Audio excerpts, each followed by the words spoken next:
What's up, baby bards? I'm Anne Richmond, aka Heartsinger, the head bard in charge around these parts, and the thing I hear most from people who are afraid to tackle a new system is, I'm afraid to get it wrong. This fear, totally valid, but it could be the one thing standing between you and the best game you've ever played. But of course, as the Dungeon Master, Storyteller, Game Master, it's our job to gain some measure of confidence in a rule set before we can bring it to the table and rope some other players in. And that's definitely something I have anxiety about. So today, I'm going to give you what you need to take the lead and get those dice rolling. Here are my tips for how to tackle a new TTRPG. Surprising no one, the first thing that I do is crack the book open. Yeah, I know, this is where you come for that expert sage advice. But hear me out. I'm not looking to get super sucked in by every plot hook that comes my way. I'm just trying to soak up an overview of the world and context for any special mechanics that this game is known to have or choices that players are going to have at character creation. Odds are, if you're learning a new system, it might be good to start with the adventure module that comes with the game. When I'm looking at an adventure module, I want to read the synopsis and I want to get super psyched about any key NPCs and themes present in the adventure. The key to introducing yourself to this new game system and to an adventure module, though, is not to get completely lost in story. That's, of course, my favorite thing about a tabletop RPG, but it's where I tend to overspend time, and then suddenly I've spent a ton of time understanding the world, but not enough time on how to run it before session 0. So now I have my mind palace in place, I have the context for the game, it's time to get into the nitty-gritty of mechanics. We're talking getting a firm grasp of skill checks, initiative, combat flow, action economy, how to cast spells. These are usually the key types of roles being made in any TTRPG. So I want to understand those core mechanics, and then I will either flag them or create an index card with page numbers so that during character creation or during gameplay, I can easily open up and flip to the right page. Here are some examples from a bunch of tabletop RPGs that are not Dungeons & Dragons. In the Star Wars RPG from Fantasy Flight, I want to learn what all the different symbols on the dice mean, how they interact, and how to determine what a roll means. In Vaesen, I want to understand initiative. It's not about a roll made at the table, it's about drawing cards. In Call of Cthulhu, how does madness affect the mechanics of the game? And in Vampire the Masquerade, what is a hunger dice? When do I add it to my roll? A lot of people entered the role-playing game hobby through a D20 system like Pathfinder or D&D. So taking the time to really grow your confidence in understanding these mechanics is going to make all the difference in making everybody feel comfortable trying something new. So once I'm done looking at mechanics, I ask myself an important question. And I say, self, do brain feel like bowl of jello? If yes, usually yes for me, then I simply start flipping from the beginning of the book to the end, looking for art that I like. That might sound silly, but it really does help establish the tone of the game, and I will go through a PDF of the book and just start collecting images and putting them in Google Drive folders. And I might find locations I like or NPCs of interest, information on the Pantheon, different monsters I might want to start with. All of this is really helpful for me, but if I am feeling fancy and I have enough time, sometimes I will put those into a little deck or slideshow to introduce the players to the game at session 0.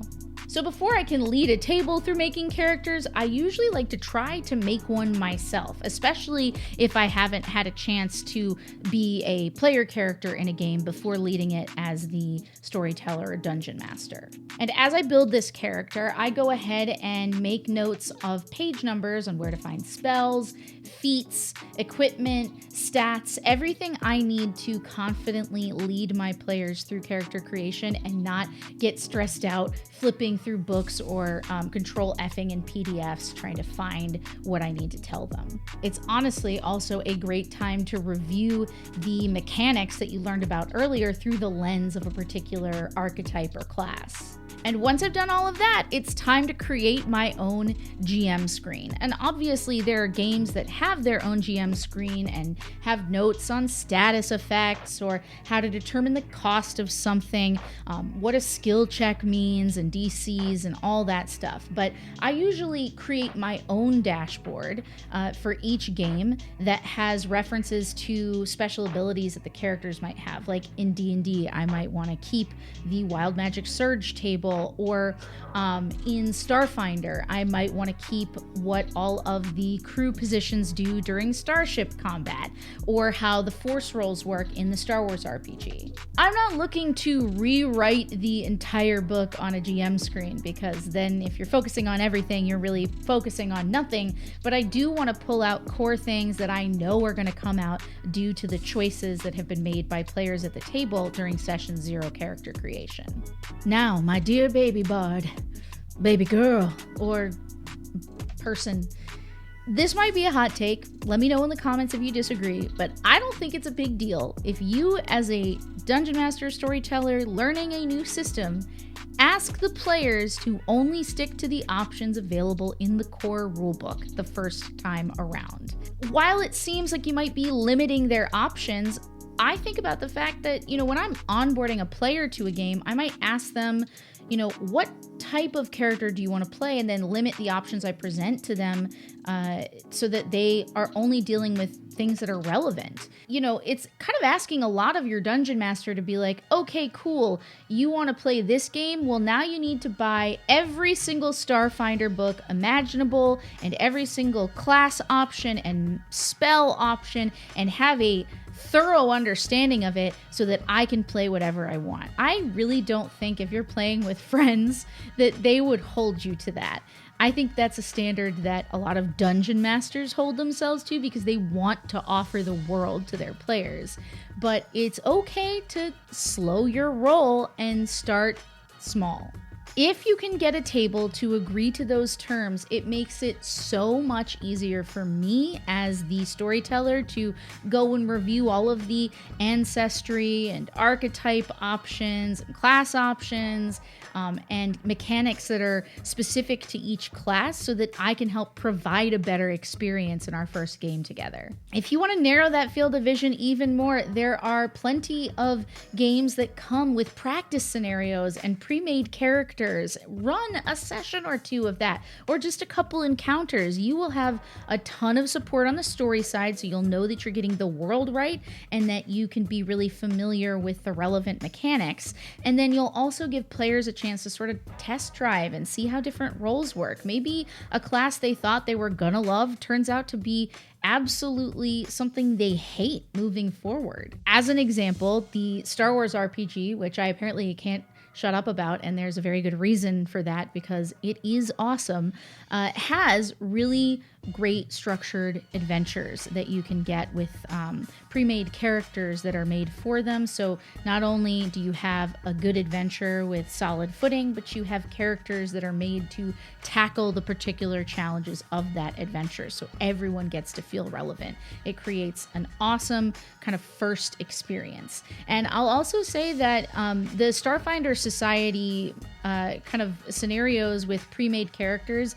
can make a great introduction to that game as well. And when I'm done with Session 0, if I'm new to running the game or I have a player who's new to playing the game, I absolutely just do, a couple skill checks, maybe a round of combat or two to help people figure out where they need to look in the book or on their character sheet for relevant information. It really just works out the kinks and smooths out gameplay when you get to the actual adventure. Lastly, I think you need to come face to face with the fact that this experience is going to be nerve-wracking and anxiety-inducing at times, and that is okay. You should communicate to your players that you are excited to learn a game with them, but that they need to be patient with you. And anyone worth playing with is going to be so supportive of that. And to that end, don't take a thorough understanding of the book totally onto your shoulders alone. I like to flag sections of the book or collect screenshots of different sections of the book and then put them into a Google Drive folder and share them with everybody and ask people to review these particular sections before the game. It's less overwhelming. You're giving someone a very specific action they can take, and you'll be more likely to lean on each other when play starts. So that about covers it. I would love to hear your tips for tackling new TTRPG systems in the comments below. Please tell me a game that you've always wanted to play and never gotten the chance to try. More than anything, I hope this gave you tangible actions you can take to grow your confidence in trying out some new tabletop RPGs so you can tell more stories this year. And if that's something you'd like a little hand-holding for, well, check out my Patreon, because this year I am running monthly character creation workshops in different systems, and we'll also be running some one-shots or short adventures as well. Players who subscribe to my Patreon for just $5 a month get access to sign up for these games, so it's literally never been easier to try something new. So hopefully I'll see you next time right here on Hearthsinger Games. Bye! Deborah, the anxious DM, had to teach them all to play. When they were at the table, she was feeling real dismayed. So she subscribed to my vids, and she did become so bold, 'cause all her players loved her, and the stories that they told. Subscribe!